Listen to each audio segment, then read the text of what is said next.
Michel. Bonjour. Alors, un président de l'Omnisport heureux, un outil exceptionnel. Eh bien oui, en effet, bon, ce mur à gauche est important pour toutes les sections sportives, puisque pour la pelote d'abord, puisque c'est quand même eux qui vont en profiter les premiers, c'est normal. Et peut-être aussi pour d'autres sections, la municipalité a réalisé un très beau projet. Alors, tu dis qu'il y a d'autres associations qui vont pouvoir se servir de ce mur. La surface, on va dire, de ce mur. Et il y a quoi comme association qui vont pouvoir se servir de ce mur? Parce que c'est très important ici. Alors il n'y en a pas beaucoup, parce que évidemment c'est pas très large. Alors il y a le tennis, éventuellement, le basket aussi. Mais ils s'en serviront, je pense, surtout pour des entraînements. Après, pour des matchs compétition, c'est homologué aussi, mais je ne pense pas que ça servira, parce qu'il y a quand même le gymnase à côté qui est une superbe réalisation aussi. Donc là, aujourd'hui, on inaugure. Ça y est, c'est fini. Toi, quand même, qui œuvre pour le sport à Bazas, à travers l'Omnisport, cet outil était quasiment indispensable, et c'est quand même bien que ce soit Bazas qui ait ce mur à gauche, puisque dans la région, c'est le seul qui est là dans ce secteur. Oui, effectivement. Je pense qu'il n'y a que Bordeaux. Après, même Marmande, je pense qu'ils ont un projet, mais je crois qu'il n'y en a pas. Donc c'est vrai que c'est ensuite Gironde, ici, en plus à Bazas, qu'il y a eu cette réalisation. Mais il faut remercier surtout Arnaud sur l'équipe, parce que c'est quand même grâce à leur pugnacité et leur volonté. Et ils ont œuvré pour que ça se fasse ici à Bazas, et c'est une très belle chose. Je les en remercie. Bonjour Arnaud. Bonjour. Bon, ça y est, c'est le grand jour. Oui, c'est le grand jour. Oui, on y est. Ce matin, j'ai envoyé des SMS qui sont proches de chez moi. Je leur ai dit tout simplement, je me suis levé tôt, à 7 h du matin, je faisais mon petit déjeuner. Je leur ai dit, ça y est, on y est, bonne journée. On a souhaité pour l'inauguration de ce canton couvert mur à gauche, de faire venir, par l'intermédiaire de la Ligue d'Aquitaine, l'équipe de France des moins de 22 ans, qui sont en pleine préparation physique pour les championnats du monde qui ont eu en octobre à Tarbes. Donc il y a eu déjà une première partie de main nue, 2 contre 2, et maintenant une partie de palette à cuir, 2 contre 2 aussi. C'est une sélection nationale. Il y a des joueurs de Stade Toulousain, de Dax, d'Angresse, de chez Jean-Pied-de-Port. Enfin, les meilleurs joueurs sont là aujourd'hui. Les meilleurs joueurs de moins de 22 ans sont là. J'ai demandé aux joueurs de main nue qu'est-ce qu'ils en pensaient. Ils sont contents d'avoir un site rapide, chose qu'ils n'avaient pas en France aujourd'hui. Ah, Arnaud, excusez-nous, monsieur le maire vient d'arriver. J'ai les poches vides maintenant. Par contre, on a un mur exceptionnel. Le mur est exceptionnel, oui, c'est très beau. Ça magnifie l'ensemble. Je vais le dire dans mon discours, c'est une œuvre d'art. Parce que le mur à gauche apporte au gymnase et inversement. Et ce qui est encore plus beau, c'est le puits de jour. C'est extraordinaire ça. Et je pense que ça permettra aux pelotari et à tous les utilisateurs de jouer sans lumière, tout au moins la belle saison. Donc de faire des économies, ça va dans le sens du développement durable. Et puis sinon, je suis très satisfait de voir les joueurs là, qui sont tout à fait équipés, qui réussissent dans une bonne ambiance, c'est très convivial. Ce qu'il vous faut filmer, c'est pas moi, c'est les spectateurs. Ils sont tous là, ils sont attentifs, ils sont passionnés. Le président, toujours en forme, toujours sur la brèche. Oui. Et puis, que voulez-vous? C'est une nouvelle étape pour Bazas, pour les sportifs, et c'est une bonne chose. Bonjour Philippe. Bonjour. Ça y est, c'est fini? Ça y est, c'est un grand jour. Ça fait des années qu'on attend ce moment-là. Ça a été, comme vous le savez, ça a été très difficile à faire admettre qu'il fallait terminer ce gymnase, puisqu'en fait, ce mur à gauche, ce n'est que la deuxième partie du gymnase, puisque le plan de base comprenait ces 2 bâtiments. La première partie a été faite il y a 10 ans et ça a été assez difficile à faire admettre qu'il fallait finir ce bâtiment. Voilà, donc après quelques années de lutte administrative et financière, et puis une petite année de travaux, c'est aujourd'hui le grand jour. Ce gymnase s'appelle Emmanuel Sainte-Cluc. Et c'est vrai qu'à nous deux, c'est nous qui avions eu l'idée de faire ce double bâtiment. Et moi j'ai une grande pensée pour lui aujourd'hui, car en quelque sorte on peut dire qu'on finit son œuvre. J'espère qu'il le voit.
Vous savez, c'est bien avec eux que la vie de la cité se fait. Les élus ne suffisent pas, il faut des citoyens, il faut des associations, et c'est bien comme ça que l'on réussit ensemble. Donc vive ce conduire à gauche, cette belle gymnase de cette rue, effectivement.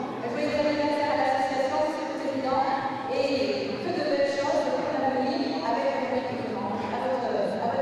Merci beaucoup. Je suis très fier aujourd'hui de ces réalisations pour la jeunesse de Mazas qui me fait fier. Et si on en arrive là, c'est bien. Je voudrais féliciter l'ensemble de l'encadrement des associations d'Anadèle, à savoir les présidents de leur équipe de bénévoles qui, par l'application de cette délégation, s'occupent de la jeunesse. Je pense, monsieur le maire, que cet investissement qui est essentiellement vide de Mazas, je dois vous remercier, quelques maires devant moi, pour remercier parce que ça a une utilité pour la ville, mais ça a une utilité pour les enfants, même bien fait. Alors sachez que nous sommes tous reconnaissants de l'investissement et que, bien sûr, cet investissement conduit un rayonnement important pour la ville. Il s'agit de la première installation couverte réglementaire dédiée à la flotte vasque dans cette partie du département. Une bonne chance au cœur de flotte vasque. Je reviens avec moi quand je suis commencé. Et bien effectivement, nous allons demander des résultats, tout ça, dans la presse. Merci à tous. Pour la flotte vasque, l'animation des installations sportives, c'est toujours un grand moment de joie et d'émotion. Et surtout, un grand moment pour l'avenir de la flotte vasque dans ce coin de la Gironde, au sud de la Gironde, avec, comme vient de le dire Madame la conseillère régionale, la première installation ouverte dans le sud de la Gironde. Mais simplement, je voudrais féliciter la municipalité et le dynamisme associatif de la place pour cette réalisation de Parc. On viendra participer aux grandes manifestations qui vont être économiques en ce événement. Et comme je le disais tout à l'heure, peut-être dans le journal, peut-être dans le journal, on va penser au journal. C'est important, effectivement, le grand sud-ouest sonore de ces traditions. Et puis, avouons-le, une fois ça fait plaisir d'être plus haut, puisque nos associations locales sont l'expression aussi, non pas de culture folklorique, parce que le folklore, c'est ce qui appartient à l'enfant, le reste a disparu, mais c'est l'enracinement de tradition, tous, chacun être fier, dans la diversité de nos territoires et de notre pays. Donc effectivement, moi de mon nord, je ne connaissais pas la flotte basque, mais je sais également maintenant qu'un Murano sert aussi à d'autres sports et cette polyvalence. Merci Henri, tous les élus. Moi, je voudrais juste dire, remercier les gens qui sont au club, qui sont dans les clubs. Remercier d'ores et déjà tous qui sont venus au club, parce que moi, c'est des et un peu d'histoire, mais juste remercier l'équipe de Paul Marquet, qui a arrivé à la base à Alsace. Je vais faire un gros, c'est ça. On a un gros voilà. À un moment